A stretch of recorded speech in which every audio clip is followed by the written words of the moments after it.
दोस्तों इस एपिसोड की स्टार्टिंग में हम देखते हैं तांजीरो सोचता है क्या गेन्या एक डीमन बन चुका है, क्योंकि वो एक डीमन जैसा लग रहा होता है। हम देखते हैं कि सभी डीमंस बहुत ज्यादा डरे हुए होते हैं। काराकू कहता है, ये कैसा अटैक है? मुझे दर्द हो रहा है, जलन हो रही है, पता नहीं मेरी पावर्स को क्या हुआ है, मैं वापस से खुद को जनरेट नहीं कर पा रहा हूँ। सेकिडो काराकू से कहता है, शांत रहो, हम जनरेट कर पा रहे हैं पर थोड़ा धीरे धीरे।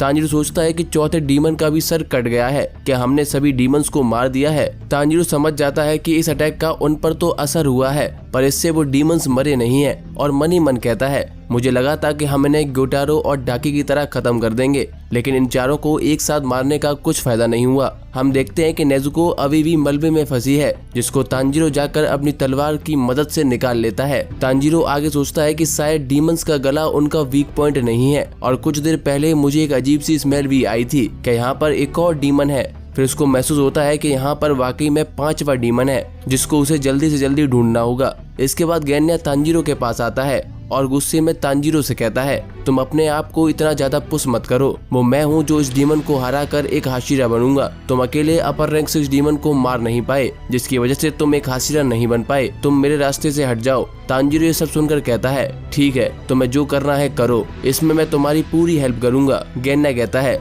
क्या तुम मेरा मजाक उड़ा रहे हो? गेन्या तांजीरो की आंखों में देखता है और समझ जाता है तांजीरो उसकी हेल्प करना चाहता है। तांजीरो गेन्या से कहता है, यहाँ पर एक और डीमन है, हमें जल्दी से जल्दी उसे मारना होगा। तांजीरो आगे कहता है, मैं और नेजुको तुम्हें बाकी डीमन से बचाएंगे, तुम बस 5वें डीमन का सर काट दो, मुझे जैसे ही वो डीमन मिल जाएगा मैं तुम्हें बता दूंगा। बस तुम एक बात का ध्यान रखना, कहीं गुस्से में आकर तुम मेरी बहन नेजुको को मत मार देना। तभी हम देखते हैं कि डीमंस की बॉडी हील हो जाती है और वो आकर डीमंस पर हमला शुरू कर देते हैं। गेन्या और नेजुको सभी डीमन से लड़ रहे होते हैं। तांजीरो 5वें डीमन की तलाश में निकल जाता है। काराकू और नेजुको लड़ रहे होते हैं। तभी काराकू अपने फैन से अटैक करता है, जिससे तांजीरो को हवा के झोंके लगते हैं। उससे उसे 5वें डीमन की स्मेल आने लगती है और तांजीरो 5वां डीमन को ढूंढ लेता है, जो कि खुद रियल हानटेंगू होता है। वो बहुत ज्यादा डर गया होता है। वो कहता है, मुझे कोई नहीं ढूंढ पाएगा, मेरे बाकी के डीमंस उन लोगों को हरा देंगे।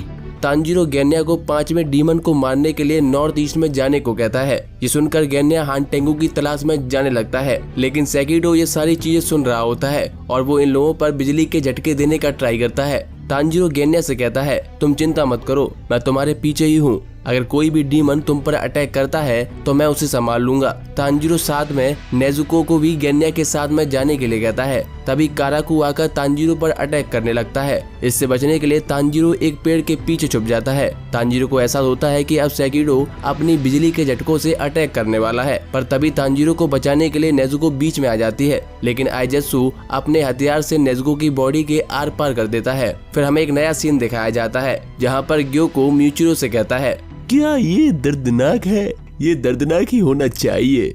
म्यूचिरो निकलने का ट्राई करता है, लेकिन वो समझ जाता है कि उसके सारे अटैक्स और ब्रीदिंग टेक्निक्स बेकार हैं। तुम यहाँ से सांस नहीं ले सकते हो, तुम्हारी जल्दी सांस फूलने से मौत हो जाएगी। ऐसा किसी को तड़पते हुए देखने में बहुत मजा आता है। दूसरी तरफ आइजेत्सु नेजुको को पेड़ में अटका देता है। आइजेत्सु कहता है, हिलो मत, तुम्हें देख के मैं दुखी हो रहा हूँ। सेकिडो कहता है, उसको ऐसे ही फंसा कर रखो। तभी हम देखते हैं कि अचानक से तांजीरो बहुत तेजी से सेकिडो का हाथ काट देता है। तांजीरो की स्पीड देखकर सेकिडो चौंक जाता है। जब मैं तांजीरो से मिला था तब से ये ज्यादा तेज हो गया है और अभी लड़ाई करते समय भी ताकतवर हो रहा है और बहुत अच्छे से सोच भी पा रहा है।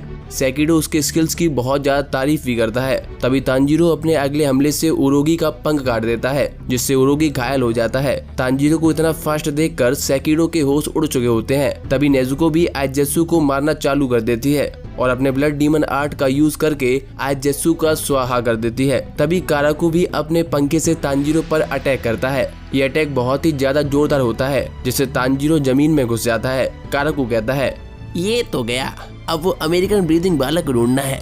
पर हम देखते हैं कि तांजीरो पहले से ही काराकू का एक हाथ काट चुका होता है। काराकू सोच में पड़ जाता है कि इतने जोरदार अटैक के बाद भी तांजीरो कैसे उसका हाथ काट सकता है। इसके बाद तांजीरो गेन्या से चिल्ला कर कहता है, तुम अपने राइट जाओ, हानटेंगू अब साउथ में चला गया है, तुम ये कर सकते हो। गेन्या कहता है, मैं उसे कब से ढूंढ रहा हूँ, क्या ये कोई बकवास टेक्निक है जिससे डीमन ने अपने आप को छुपा रखा है? वो आखिर कहाँ छुपा हुआ है? मैं जितनी देर करूंगा मेरी उतनी एनर्जी वेस्ट हो जाएगी। तांजीरो कहता है अपनी वेस्ट साइड में देखो, वो बहुत ज्यादा पास में है। तभी गेन्या की नजर हान टेंगू की मेन बॉडी पर जाती है। हान टेंगू की बॉडी का साइज बहुत ज्यादा छोटा हो जाता है। गेन्या तुरंत अपनी गन से हान टेंगू पर फायर करता है, पर हान टेंगू का साइज बहुत छोटा होने की वजह से गोली मिस हो जाती है। गेन्या सोचता है इसके मुकाबले वो चारों डीमन बहुत ज्यादा स्ट्रॉन्ग है, क्या ये उन चारों डीमन को कंट्रोल कर रहा है? तभी गेन्या अपनी तलवार निकालकर हान टेंगू की गर्दन पर अटैक करता है। हम देखते हैं कि गेन्या के अटैक से हान टेंगू की गर्दन तो नहीं कटती है, गेन्या की तलवार टूट जाती है। गेन्या सोचता है हान टेंगू की गर्दन इतनी मोटी है कि वो उसकी तलवार से नहीं कटेगी। फिर गेन्या अपनी गन निकालकर हान टेंगू पर अटैक करता है, पर उसका भी हान टेंगू पर कुछ असर नहीं होता है। तभी हम देखते हैं कि सेकिडो गेन्या के पीछे आ जाता है और गेन्या पर अटैक करने वाला होता है। गेन्या सोचता है कि मैं बहुत ज्यादा स्लो था, मैं इन डीमंस की तरह खुद को रीजनरेट नहीं कर सकता हूँ। गेन्या इसके बाद अपने भाई को याद करता है, भाई मैं एक हाशिरा बनना चाहता था जिससे तुम मुझे एक्सेप्ट कर लो। जो भी पास्ट में हुआ था मैं उसके लिए माफी मांगना चाहता था। हमें गेन्या का एक पास्ट भी दिखाया जाता है जिसमें गेन्या के हाथ में एक इंसान की लाश होती है और उसके सामने सरपेंट हाशिरा शानेमी खड़ा होता है। हमें एक फ्लैशबैक दिखाया जाता है जहाँ पर वो बोलता है मेरी माँ की हाइट हम लोगों से बहुत छोटी थी, उनको मैंने कभी भी आराम करते हुए नहीं देखा, वो सुबह शाम काम करती रहती थी। वहीं मेरे पिताजी एक लंबे चौड़े आदमी थे जो कि कुछ भी काम नहीं करते थे, वो किसी लायक नहीं थे। लोग इन्हें इतना नफरत करते थे कि उन्हें लोगों ने इतना मारा कि उनकी मौत हो गई। उन्हें वो मिला जिसके वो लायक थे। वो मेरी मम्मी को मारते थे। मेरी मम्मी इतनी छोटी और नाजुक होने के बावजूद भी हम लोगों को बचा लेती थी। मेरे पापा किसी दानव से कम नहीं थे। हम आगे देखते हैं कि गेन्या के भाई बहन सो रहे होते हैं, लेकिन गेन्या और सानेमी को नींद नहीं आती है क्योंकि उनकी माँ घर नहीं आई होती है। सानेमी बोलता है मैं माँ को ढूंढने जा रहा हूँ, तुम यहाँ का ध्यान रखना। सानेमी के जाते ही सभी लोग जाग जाते हैं क्योंकि उनको भी अपनी माँ की चिंता होती है। तभी गेट पर कोई आता हुआ दिखाई देता है जिसको गेन्या के भाई बहन माँ समझकर गेट खोलने के लिए जाते हैं। गेन्या उन्हें मना कर रहा होता है। तभी गेट अचानक से टूटता है और उसके भाई बहन घायल हो जाते हैं और कोई जानवर आता है जो गेन्या पर अटैक करता है। गेन्या के हाथ में एक छोटा बच्चा भी होता है और अंधेरा होने की वजह से गेन्या सोचता है ये कौन है, क्या ये भेड़िया है या कुत्ता है? तभी वो जानवर गेन्या पर हमला करने के लिए आता है। तभी सानेमी उस जानवर को घर के बाहर ले जाता है और गेन्या को भागने को कहता है। गेन्या देखता है कि उसके सभी भाई बहन घायल हो चुके हैं और वो डॉक्टर ढूंढने के लिए तुरंत जाता है और वो जब वापस लौट कर आता है तो सूरज निकल चुका होता है। वो देखता है कि सानेमी खून से लथपथ खड़ा होता है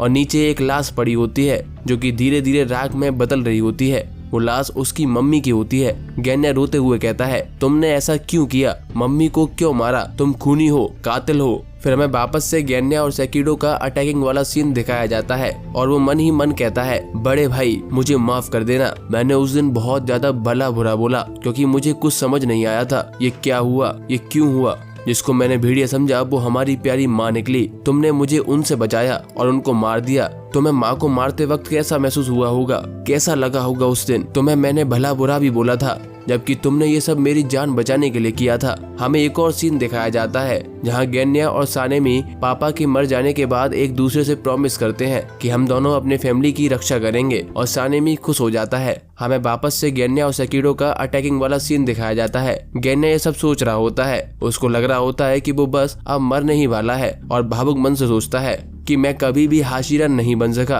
क्योंकि मुझे ब्रीदिंग स्टाइल टेक्निक नहीं आती है। गेन्या अपने भाई से मिलना चाहता था लेकिन वो एक हाशिरा नहीं था जिससे उससे मिल पाना मुमकिन नहीं था। एक हाशिरा से मिलने के लिए एक हाशिरा होना जरूरी होता है। एक सीन में सानेमी उससे कहता है तुम जैसा नालायक मेरा भाई हो नहीं सकता, तुम डीमन स्लेयर छोड़ के चले जाओ। तभी गेन्या को तांजीरो की आवाज आती है। तांजीरो कहता है गेन्या हार मत मानो और वो सेकिडो का हाथ काट देता है। तांजीरो कहता है एक बार फिर कोशिश करो, 5वें डीमन का सर काटो, हार मत मानो, तुम्हें एक हाशिरा बनना है और मैं तुम्हें पीछे से कवर कर रहा हूँ। तभी तांजीरो के पीछे से आइजेत्सु आ जाता है और हमला करता है लेकिन गेन्या तांजीरो को कवर कर लेता है। गेन्या बहुत घायल हो चुका होता है और वो कहता है मैं उसका सर काट नहीं सकता हूँ, तुम काटो, ये आखिरी बार है कि मैं तुम्हें कुछ करने को कह रहा हूँ। गेन्या फिर आइजेत्सु पर गन से अटैक कर देता है। तांजीरो हान टेंगू के पीछे चला जाता है। वो देखता है कि हान टेंगू बहुत छोटा हो चुका होता है और तेजी से भाग रहा होता है। तांजीरो कहता है कि मैं तुम्हें भागने नहीं दूंगा। वो हान टेंगू के पास जाकर अपनी तलवार से आग निकाल कर